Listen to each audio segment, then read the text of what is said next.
Tuli mu kivuyo kya Road Freight Sebata tuli kuserena.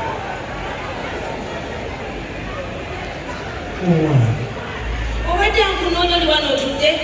oli mujja kwegamba maama weeyagala oddeeno ddeeri owayesebo nkunoonyeza sikweba kukubira nekyanga daswa ekifaananyi kyammwe kiba kifaamu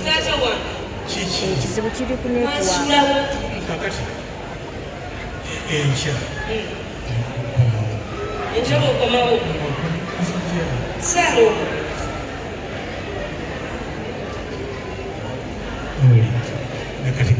ogenda okujja nki okimanyi nti abalongo tebayongera bwera abalongo bayongera mu nyumba kati nyende kwa transport nekulira akabazzi salongo ojjate ngambi nja okujja wadi enaku ezo satu wadi enaku ojjate owange ontiza mukazi wonze mpiki nze ndi musajja mbadde nkwalira olumuloka enaku meka ngenda ngenda salongo mugange byonna bino ananga ali n'obudaabude naali nodda n'obudaabude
obusimbi bwonina obusamusamu n'abadde bagaya bali kwebuuza nga bana baabwe tukunga olwa sabbiiti nebamiyo nagisibudde tunabulanga babiri okufaana leero ngera kubisaya nga bande bafe kakati waliwo ate nno mwabaami temweyibaala bw'obanga ofunye omukazi oba omukyala naye ng'akwekumira bulungi buli kimu kyonna akituukiriza togezanga n'omufuula ekikamulo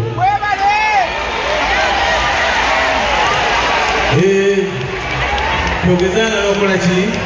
n'omufuula ekikamulo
Everything